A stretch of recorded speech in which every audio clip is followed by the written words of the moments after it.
Nice spiral. Wow. Thanks.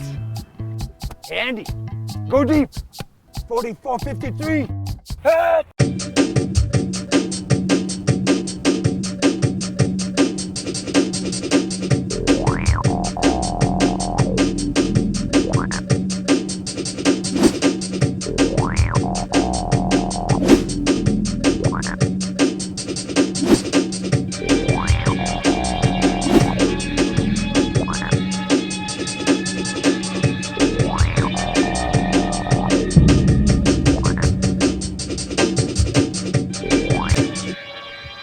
What happened?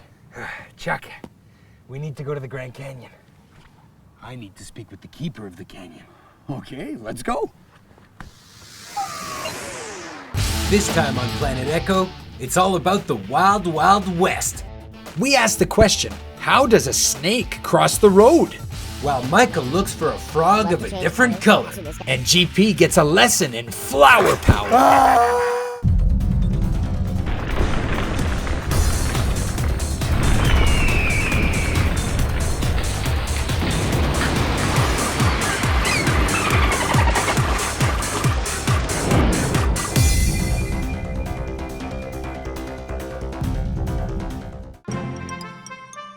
We're 1,000 meters above the Colorado River. This is awesome, Chuck. So Andy, remind me again what it is we're doing here? Well, I'm not sure, Okay. but something told me we have to find the keeper of the canyon. You seek the keeper of the canyon, you must go deep. Who are you? My name is Wilford Autonomy and I will be your guide. And you want us to go all the way down there? How? You will find many ways. Oh. I don't think he's gonna tell us, Andy. Oh. Hey, where'd he go? Chuck, we better start walking. How'd he do that?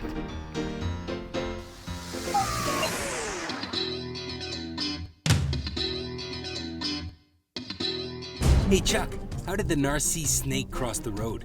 Oh, not very well by the looks of it, Andy. Yeah, well, that's the problem, Chuck. So meet Dave Roberts, a wildlife biologist who knows all about these snakes.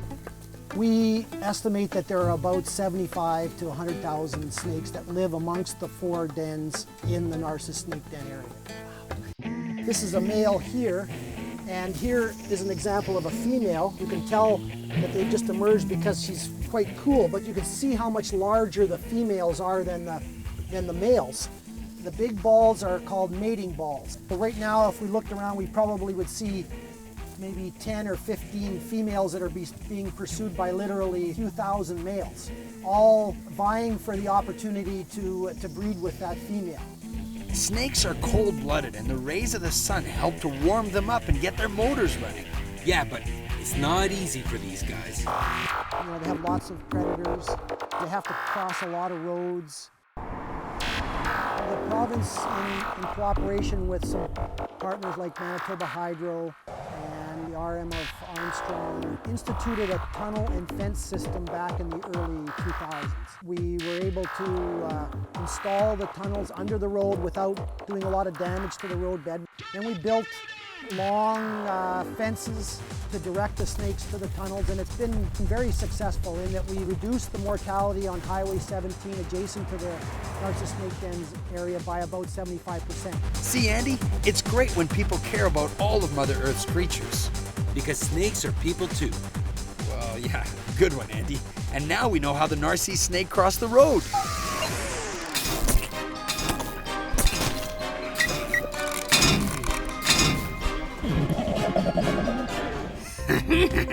Boom, boom, boom, boom, boom, boom, boom, boom, boom, boom. Today's the big day. It is? You're gonna turn me back to my normal brown self? Oh, and you built a new home pour moi. Oh, Dr. Greenie, you didn't. You're right. I didn't. This is actually a model of my latest project, the Dr. Greenie Instant Backyard Wildlife Preserve. I'm so excited. That load of rotted cow manure I need to turn my idea into a reality should be here any minute. Oh, crap. Exactly. And we'll need lots of it to grow native food plants for all kinds of migrating animals like birds and butterflies. You see, with more and more wild spaces being built over, they're having trouble finding enough food to eat during their migrations. But our preserve will keep them from going hungry. They also need clean, fresh water. So over here, I'll build them a bird bath, and I'll fill it using rainwater that I channel down from the lab roof into this barrel. And like the old saying goes, I waste not, want not. So I'll use the same water in my patented Greenie Sprinklerini system. Oh, well, that's just great, Dr. Greenie. But what about me? What about my needs?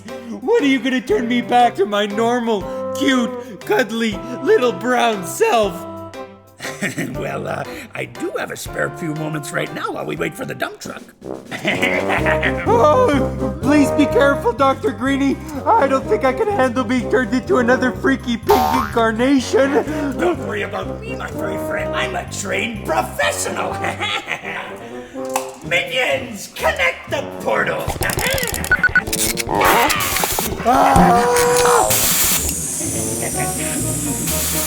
Is it over? Have I changed? Well, you sure have. Nature calls. Gotta go. Oh no!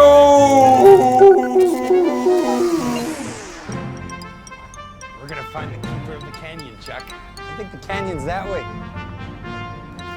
Unbelievable. Hey, Chuck, don't touch those. I think they're sharp. This place is awesome. It's the Grand Canyon. Whew. Kamika. Hey, Wilfred, where'd you come from? So, Wilfred, where are we right now? Right now we're at the Walapai village. And if you look right behind you, this is a typical dwelling of our ancestors. It's called a wikia. Wilfred, can you tell us a little bit more about the Walapai Nation? Our people have been here for, hundreds and hundreds of years. We own about 1 million acres of land out here. And of the 1 million acres, we own 108 miles of the Grand Canyon. It's a very spiritual place. For hundreds of years, our people have been here, and our ancestors actually used to live in the bottom of the canyon at one time as well. Are there some sacred animals in the area to the Walapai Nation? I would say the most sacred would probably be the bighorn sheep. The desert bighorn, that's their habitat, but our people actually refer to them as guardians of the canyons. And also we have golden eagles here, and they're significant in our culture as well, because we believe that the eagles, they deliver the prayers of the people from the earth to the heavens. Wow, what a beautiful place. Thanks, Wilfred. We should probably keep going. We've got to find the keeper of the canyon. He's gone. How does he keep disappearing like that?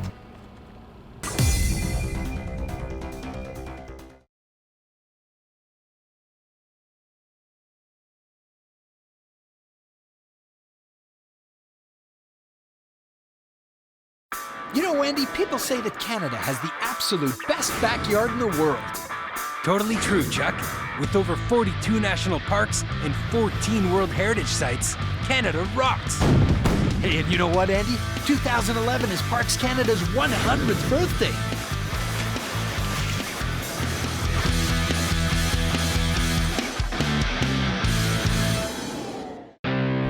Hey, Andy, if you really want to talk about old rocks, there's one place you have to see. Okay, brother. Where? Grossmore National Park, Andy. It's on the west coast of the island of Newfoundland and is a UNESCO World Heritage Site. Whoa, it sure looks awesome, Chuck. But what about the old rocks? Okay, first off, the park takes its name from the second highest mountain on the island, Yeah, I hear it's part of the Long Range Mountains. which is part of the Appalachian mountain chain. Yeah, but what about the old rocks? Well, apparently the oldest rocks in the park date back about 1.25 billion years. Whoa, these are some seriously old rocks, Chuck. Yeah, but it gets even better, Andy. Do you know what continental drift is? Sure, the Earth's crust is always changing and continents are always moving, even though it's a really slow process. Right, and the area known as the Tablelands originated when two ancient continents collided several million years ago and pushed the mantle up to the surface. It's got that reddish-brown color because of the high iron content. Believe it or not, those rocks are actually rusting. Is that why not much grows there? Yeah, but also because the soil has a really high mineral and metal content. But if you look closely, you'll find all kinds of plants and shrubs that have adapted to the conditions. Wow, Grossmore National Park really is an amazing place, Chuck. Yeah, and one of the few places in the world where you can actually walk on a huge chunk of ancient ocean crust and upper mantle. And it's a protected national park. Nice. Oh, Andy, we're never gonna find our way down to the bottom of that canyon if we're walking. Hey, Chuck, it's an old ghost town. Hey, maybe we'll be able to find a ride here. Hey, Chuck.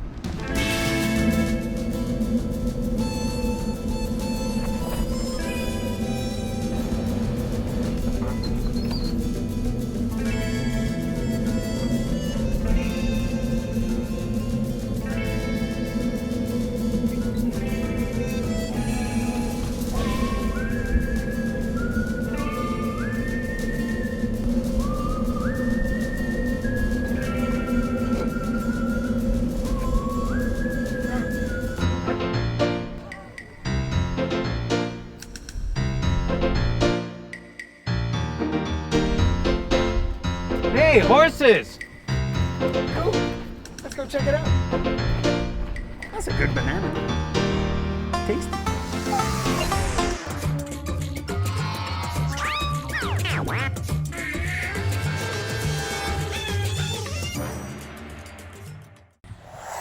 Wouldn't you love to change colors? Wouldn't you love to change colors? To change colors? That's what this guy does.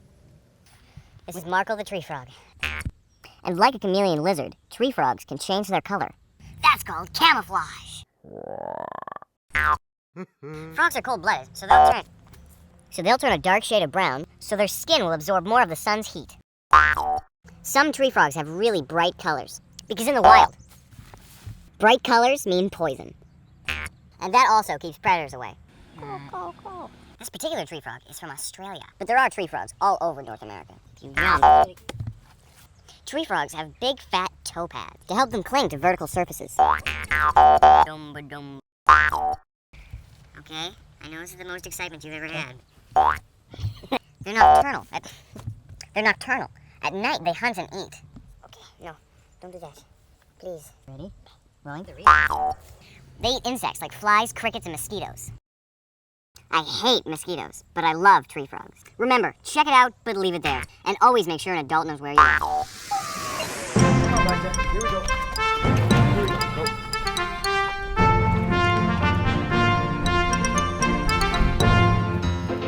Yeah! Whoa, whoa, whoa, whoa. I reckon she needs a little rest, Andy. First of all, she is actually a he. Second of all, stop talking that way. You're not a cowboy, Chuck. You got it, partner. I'm gonna meet you up the trail. See you later. Soon enough, we'll settle back up again and head down that dusty road. Yeah, Blackjack. Okay, let's go, Renegade. Go. Ladies and gentlemen, boys and girls, it's time to pick and flick! Flick, if we're trying to save the environment, who's looking after the supernatural environment? What's the supernatural environment? Well, it's where all the ghosts, mummies, magicians, and witches live. You know, the supernatural stuff. Oh, heck. You know those aren't real. Those are all just made-up stories.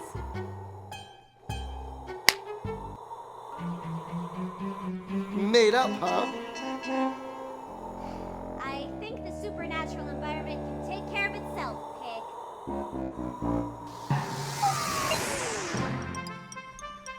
This is Guano Point, and just in case you didn't know, guano is another word for bat excrement, or dung.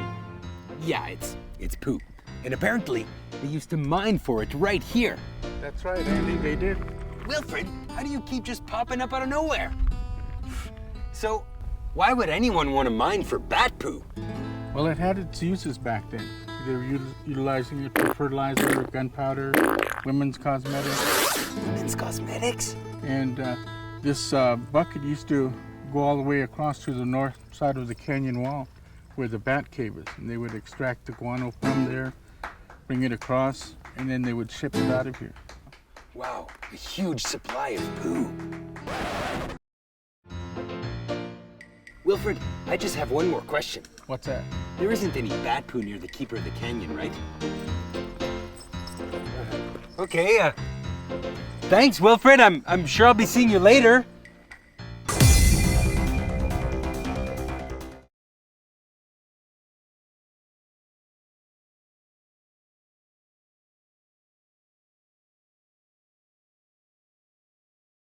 Come on, Bessie.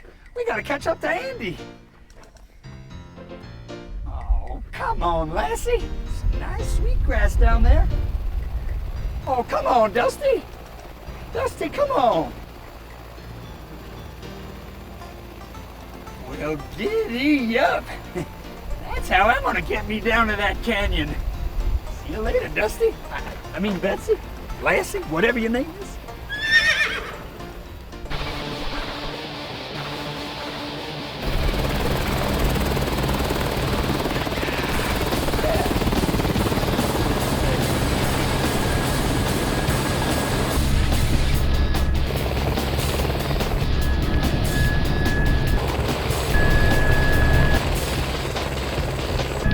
Andy's gonna be surprised when he sees this.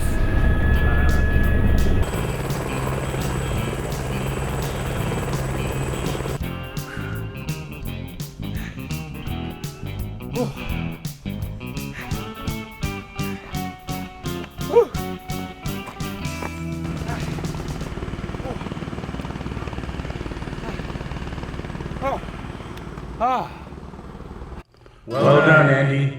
You were almost there. Wilfred! Follow the river. How? It's called a boat.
Yeah, that's good.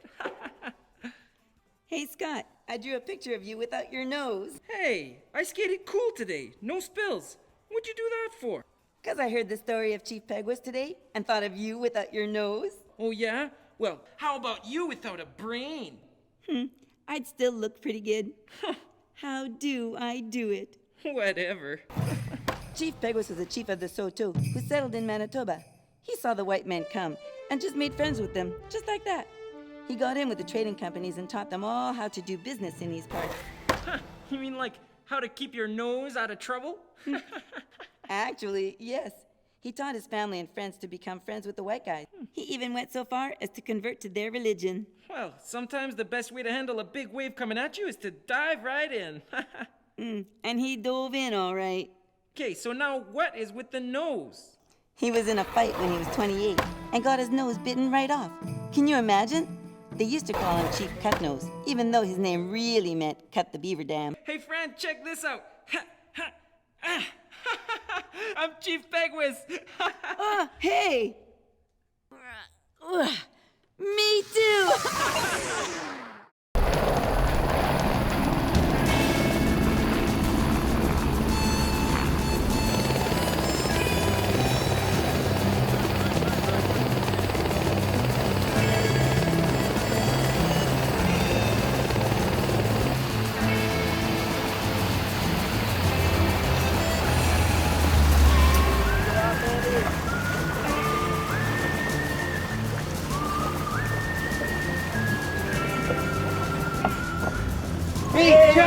Hey, we made it. What a ride. Oh, we still haven't found the keeper of the canyon. Yeah.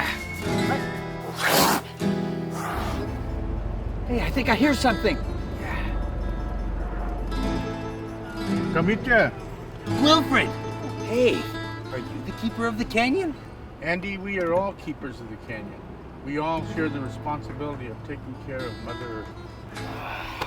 That makes so much sense. You know how we're always saying we all have to do our part? Yeah. Hey, He's gone. and I had one more question for him. What was that? How do we get out of this place? That is a good question. Guess we better start climbing. You first, brother.